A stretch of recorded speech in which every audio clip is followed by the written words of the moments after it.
الرحیم۔ آج ہم آپ کو ایک ایسا وظیفہ بتا رہے ہیں کہ جس میں ہر حاجات کا وظیفہ ہے۔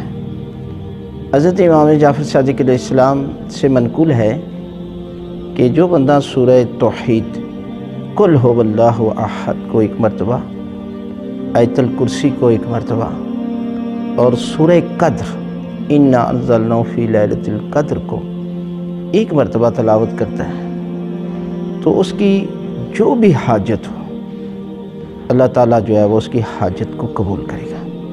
اس لیے کہ سورہ توحید یہ اللہ کی وحدانیت کا ذکر ہے اس میں، اور آیت الکرسی ہر عمل کے لیے بہترین نسخہ ہے آیت الکرسی، اور سورہ قدر وہ صورت ہے کہ جس میں اللہ کی ذات جو ہے وہ شب قدر کا ذکر کر رہا ہے۔